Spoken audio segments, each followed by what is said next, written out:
Hi అండి, welcome to Rani's kitchen. చూసారా ఎన్ని టమాటాలు తెప్పించున్నో. ఈ టమాటాలన్నీ కూడా మందేయకుండా పండించిన టమాటాలు, తోటలో పండించిన టమాటాలు అని చెప్పేసి ఈరోజే వచ్చిన ఇంటికి. అయితే వీటితోటి మనము నిల్వ పచ్చడి చేసుకుందాం. టమాటా నిల్వ పచ్చడి చేసుకుంటే మన లోకల్ కాయలు కాబట్టి టేస్ట్ బాగుంటుంది. అయితే ఇవన్నీ చేయను. నాకు కావాల్సినన్ని టమాటాలు తీసుకొని నీట్గా గడిగేసుకున్నా. నేను 1 కేజీ టమాటాలు తీసేసుకొని నీట్గా కడిగి వాటర్ ఏం లేకుండా పక్కన పెట్టేసుకుని ఆరబెట్టేసుకొని ఒక్కొక్క టమాటాను ఒక 5-6 పీసెస్ లాగా కట్ చేసుకోవాలి. ఫస్ట్ అయితే ఈ మనము ఈ టమాటోస్ తోటి ఏంటంటే బాగా చిన్నగా కట్ చేసుకుంటే బాగా పేస్ట్ లాగా అవుతుంది. కొంచెం పెద్ద పెద్ద పీసెస్ ఉండేటట్టు మొత్తం కట్ చేసుకుందాం.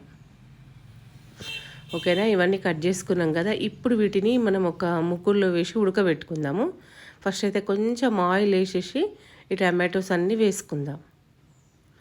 వాటర్ ఏం యాడ్ చేయొద్దు, సాల్ట్ వేయొద్దు, జస్ట్ చింతపండు వేసుకుంటే సరిపోతుంది. కేజీకి నేను ఒక 100 గ్రామ్స్ చింతపండు యూజ్ చేస్తున్నా, అది సరిపోతుంది. ఈక్వల్గా వేసుకోండి, కేజీకి 100 గ్రామ్స్ ఖచ్చితంగా పడుతుంది. ఇప్పుడు దీన్ని మనం ఒక 10-15 మినిట్స్ ఉడకబెట్టేసుకున్నాం అనుకోండి, వాటర్ అన్నీ ఎగిరిపోయి మంచిగా దగ్గరికి వస్తుంది. చూసిరా ఉడికింది. ఇప్పుడు ఇది మంచిగా ఉడికిపోయింది కదా, దీన్ని పక్కన పెట్టుకొని చల్లారబెట్టుకుందాం.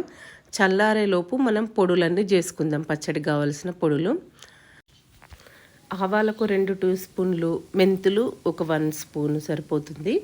దీంట్లో జీలకర్ర కూడా 1 టీ స్పూన్ వేసుకొని కొంచెం దూరగా వేయించుకుంటే సరిపోతుంది. బాగా వేగాల్సిన అవసరం లేదు, జస్ట్ పచ్చివాసన పోయే వరకు వేయించుకుంటే అయిపోతుంది. ఇంకొకటి ఏంటంటే ఆల్రెడీ నేను మెంతులు వేయించి పెట్టుకుని ఉన్నా కాబట్టి వీటిని మధ్యలో వేసిన. మీరు పచ్చి మెంతులు అయితే ఫస్ట్ మెంతులు వేయించుకున్న తర్వాత ఆవాలు వేయండి.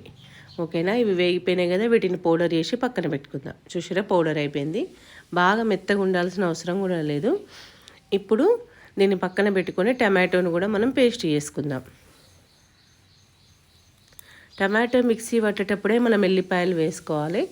దీనికి నేను ఒక 150 గ్రామ్స్ ఎల్లిపాయలు వాడుతున్నా. దాంట్లో సగమేమో మిక్సీ పట్టుకుందాం, సగం తాలింపులు వేసుకుందాం.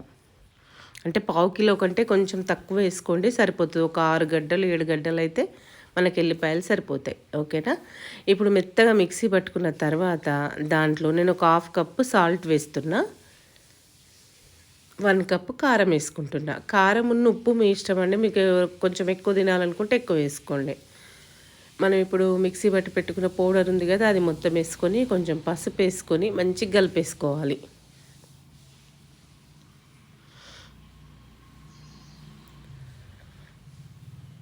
దీన్ని కింద పడకుండా నీట్గా కారము ఉప్పు మనం పట్టుకున్న మసాలా పొడి మొత్తం కలిసే వరకు కలిపేసుకోవాలి.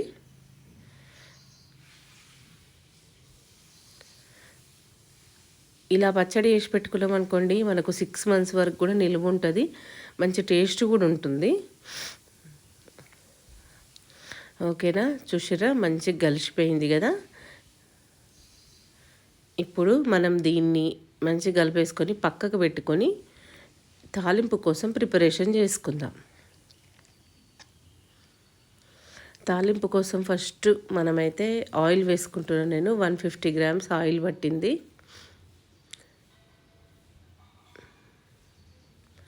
దీంట్లోనే ఆవాలు, కొంచెం జీలకర్ర, కొన్ని ఎల్లిపాయలు. చెప్పాను కదా 150 గ్రామ్స్ ఎల్లిపాయలు తీసుకున్నామని చెప్పేసి, అందులో సగమేమో మిక్సీ పట్టేసుకున్న, సగమేమో తాలింపులు వేసుకుందాం. ఇప్పుడు ఇందులో పసుపు వేసేసి మనం బంద్ చేసి కొంచెం చల్లారినాక, బాగా కూడా చల్లారద్దు, వేడి ఉన్నప్పుడు వేసుకుంటే ఏంటంటే పచ్చడి మంచిగా అయిపోతుంది. ఏమన్నా పచ్చి వాసన ఉన్నా కూడా ఈ వేడి ఆయిల్ తోటి అది కవర్ అయిపోతుంది. ఇప్పుడు దీన్ని మనం మంచిగా కలిపేసుకుందాం.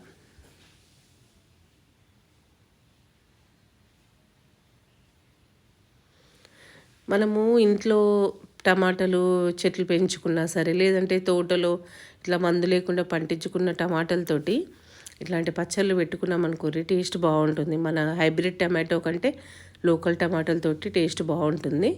దీన్ని మంచిగా చల్లారబెట్టేసుకొని మనం బాటిల్లో నిల్వ పెట్టుకున్నామంటే 6 మంత్స్ వరకు అస్సలు పాడు కాదు, చాలా బాగుంటుంది. దోశలకు ఇడ్లీకి అని కాదు, రైస్కి కూడా చాలా టేస్టీగా ఉంటుంది. మీరు కూడా ట్రై చేయండి.